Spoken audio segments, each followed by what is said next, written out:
Hi everyone, welcome back to Cottoverdi. My name's Annette and today I'm going to be planting my anemone corms. Now it is the very beginning of July and the best time to plant your anemone corms is within a short period of receiving them, but also to plant them by June, I think. And this is for autumn flowering anemones. So these are anemones that I'm hoping will spring into life before the winter sets in. But with any luck, although it's not guaranteed, I'll also have some flowers next spring as usual in the garden. So this is what I'm hoping for. So I have a load of anemone corms that I'm going to put in the ground today with the hopes that I will have flowers for years to come. Now with anemone corms, in the past I've always started them in the spring and I normally start them off in cell trays inside to protect them from squirrels and mice and things like that, and generally from the weather, and then once they've grown large enough I plant them out in the spring and then we have flowers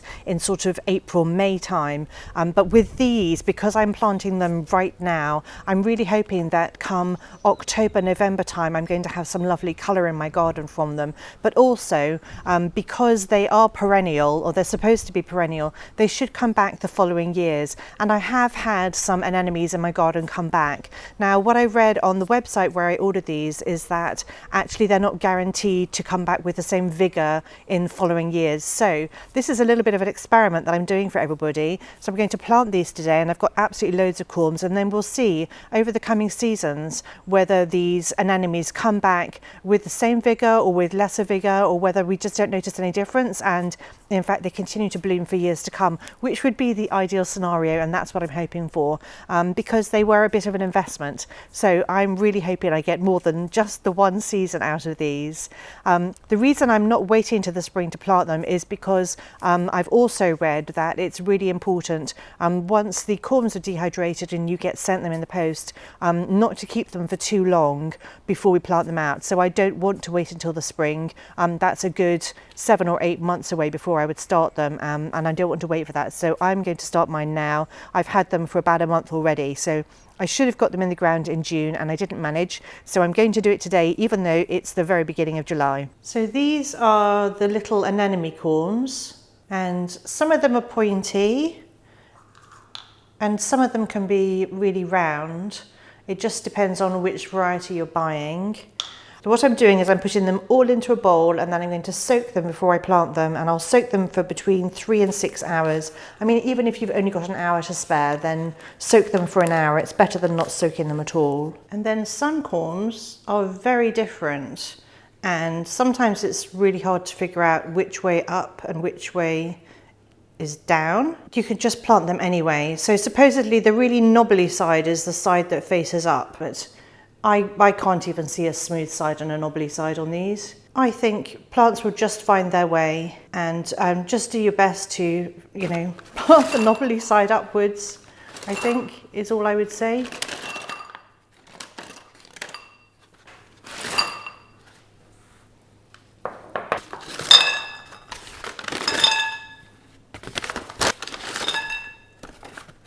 So I have just left my anemones to soak here, and I'll leave them there to soak for about 3 hours. You can leave them between 3 and 6 hours, but what we don't want is for them to go mushy.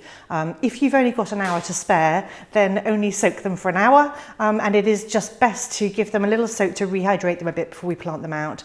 So that's what I'm doing here, and I'm just going to go and write some labels now so that when I plant them in the garden I can remember which ones I planted where. What I'm going to do is I'm going to go through the different varieties that I've got, and I've got 6 different varieties, and then I'm going to show you the process for soaking them and then planting them out, and I'll show you the spots that I've chosen in the garden and why I've chosen those particular spots for these colours. If you're looking for instructions on how to plant or sow your anemone corms in the spring, then I do have a video all about that, and I will put that in the description below, a link to that video in the description below, so you can go to that. But if you're interested in the summer sowing or early summer sowing that I'm doing now, then follow along. What I'll do is I'll pop a picture picture up on the screen here to let you see which anemones I'm talking about. I've got 3 anemones from the Mistral series, and these have been specifically bred to have incredibly large flowers on strong stems, so they're great obviously in the garden, but also if you want to cut them and bring them indoors, or they're great for,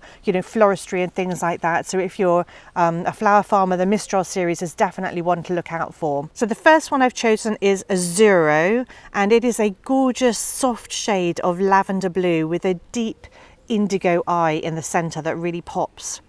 And the second one I've chosen is called Edge, and this has got cream petals with a really bright pink edge and then lots of little freckles. It looks incredibly cute. I'm very excited about this one. I just think it's a little bit different. The third from the Mistral series sounds intriguing to me. It's called Rarity, and it's predominantly white with this mauvey blue shimmer to it, like a sheen.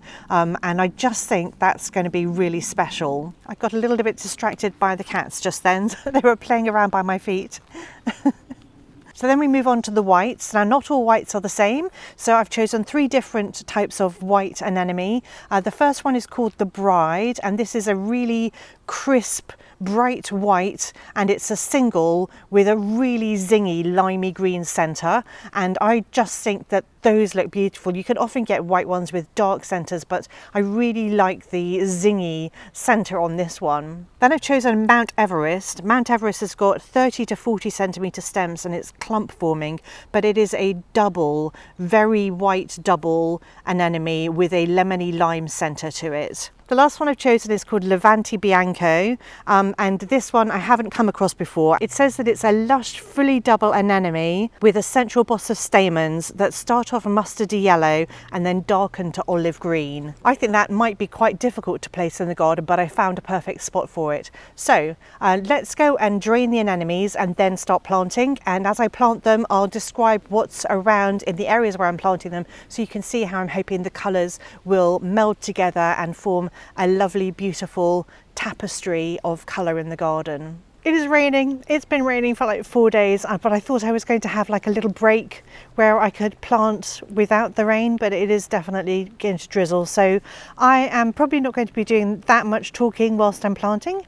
I'm just going to get on and plant them, and then hopefully afterwards I'll be able to describe where I've planted them and why I chose these spots. So we're down here at the bottom of the garden, and we've got Rosemary Harkness Rose and Susan Daniel here, and they're lovely sort of apricot-y, peachy coloured roses, and I'm choosing to plant the anemone called Azuro here because it's got a lovely purpley lavendery blue tinge to it, and I think it's going to look wonderful, especially with the little purple salvias that we've got scattered around the bottom of the roses. So even if the salvias aren't in bloom when the anemones are in bloom, and the roses aren't, it's just going to continue that colour scheme that I've got, where I've got the really opposing colours that I think look really nice together. I love purpley blue colours with the apricot peachy colours. I think it's a lovely contrast, but it just makes each colour bounce that bit more. It just brings them to life. So these are such small little corms that I'm literally just going to push them into the ground. That's all I'm going to do. It's not going to involve any digging or anything like that.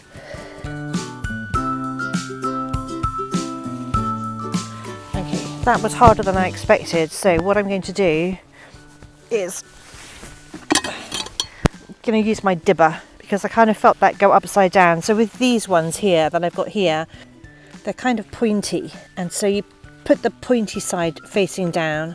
So I'm just going to make little holes and then drop them in.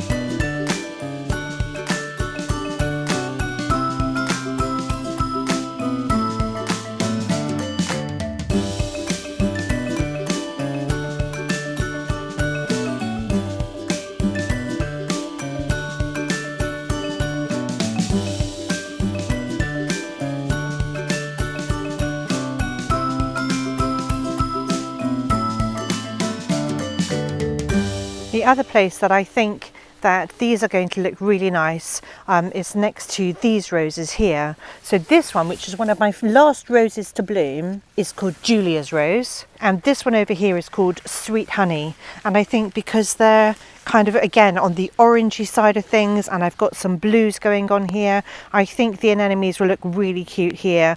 And probably the snaps will be over and the roses will definitely be over by the time these bloom, but it's just going to continue the colour scheme. So at the base of these obelisks, down at the bottom half of this bed, where it's predominantly sort of a lot of pink and white, warm pinks and creamy whites, at the base of the obelisk I'm going to sprinkle the anemone called the Bride, which is this lovely double white fluffy anemone, and I think it's going to look really cute. And these are slightly bigger corms, so I'm going to have to dig a bigger hole probably, and they're all sort of really weird shapes, so it's not immediately apparent which way's up and which way's down, but apparently the smooth side is down and the bumpier side is up, so I'm going to plant them this way.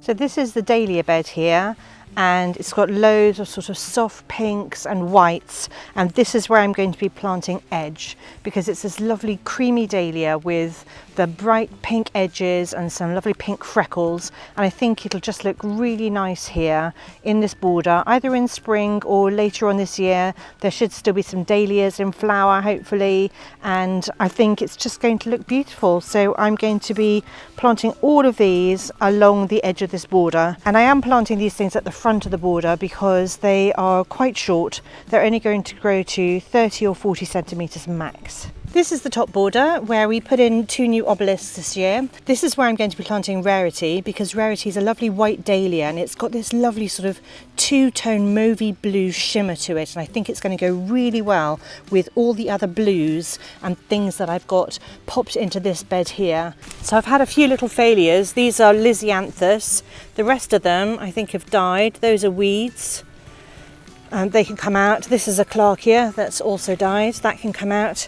So I think this is a really good spot for me to put in some pretty anemones for later on this year. And I'm just dotting holes around wherever I fancy really. And if I plant something in this spot at a later date and I come across an anemone bulb, I'll just move it.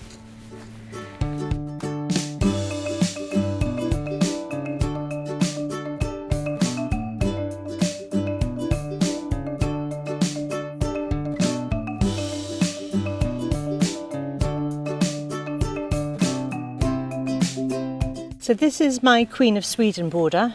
It's not really called anything else. We're on the right hand side of this new pergola, and I've got one lone Queen of Sweden rose at the moment. All the others are just budding up.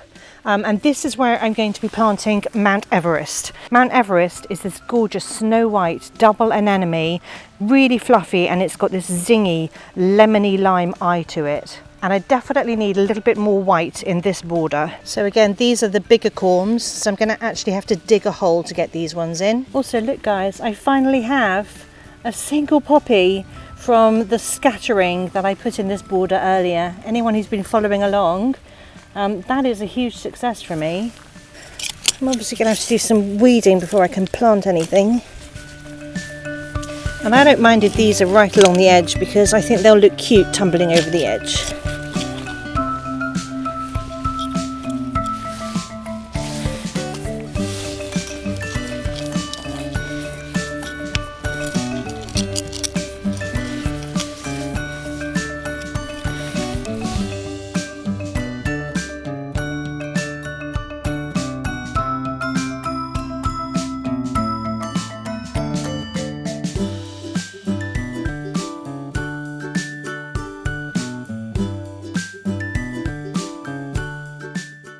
Can I just say also, the Gilia in this border is doing so much better than the Gilia that's in the pots. It's just happier in the border. Maybe it's getting more consistent watering. This is the east facing side of the grass border. Most of the grasses are actually around the other side, but here at the front I thought it'd be really nice to plant some more white. So I'm planting the double flowering Mount Everest, which is just a gorgeous snowy white, again with the lemony lime eyes. So in the spring, this Veronica here is a lovely pale blue, and I think the white of the blue is going to look absolutely gorgeous.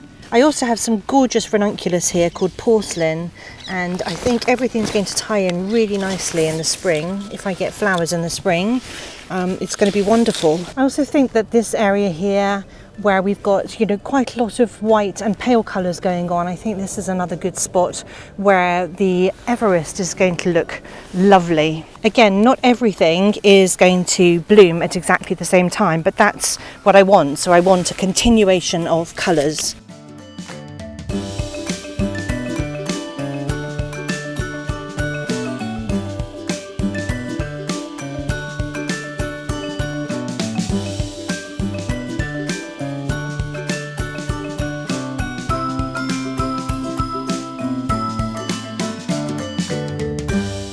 So in this spot here, underneath the new arch, our new gorgeous arch, this is a slightly raised bed here, and it's predominantly blues and whites, especially stretching all the way along to the patio beds over there.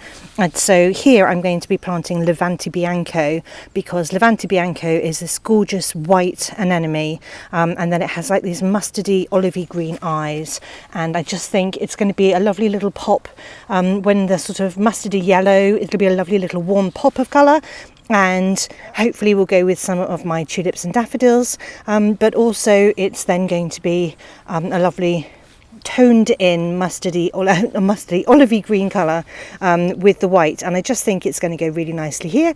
So I'm going to pop these in, and these are the really small corms, and so I can just push them into the bed. So a lot of these little plants that aren't doing very well actually.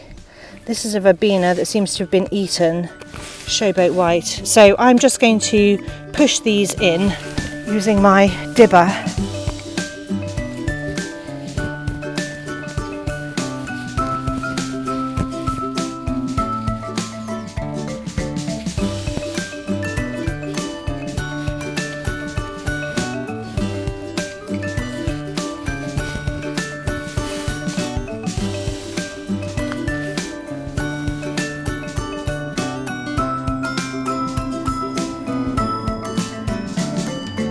So there's no rhyme or reason, but because I know that the verbena is probably going to be over by the time the anemones start flowering, and it's just an annual, so I can plant things really close. I mean, this one may not even make it this year. I don't think it's going to flower at all. And I am planting these quite densely. I don't like anemones where they're like really spaced out and there are big gaps between them.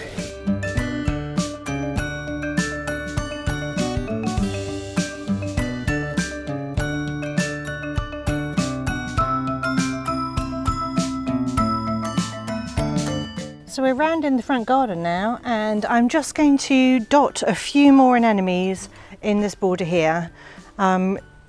This is a hydrangea called Vanilla Fress, and I've got some very red dahlias here, but I think that a white anemone is going to complement everything really nicely, and also it will just brighten up this area because we've got this really tall wall and it can be quite dark. So I think the front of this border, where it gets a lot of sunshine, is a really good spot for me to put the anemones. So as with everything, it needs a little bit of weeding before I start.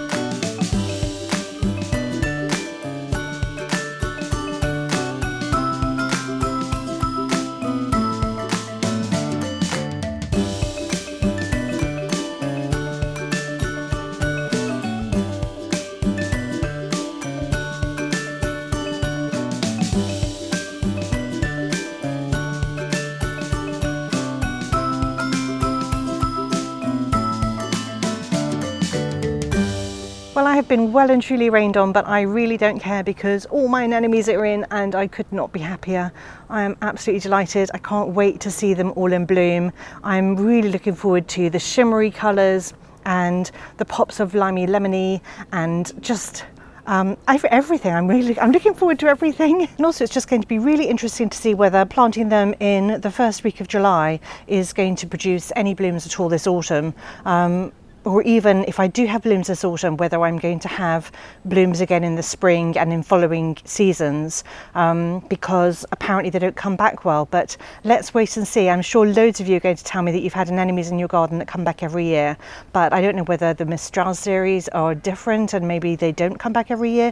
But let's wait and see. It's a fantastic experiment. I'm really pleased I've done it, and as I said, I can't wait. Anyway, I really hope you've had fun with me today as you stayed dry and I planted in the rain. But I just had to get them done once I'd soaked them. So, you know, lesson learned there. Make sure you check the weather report first. But I just wanted to get it done today. Anyway, I really hope you've had fun and enjoyed the video. If you have, do give it a like. It really does help me and I appreciate it so much. Thanks for watching. I'll see you all next time.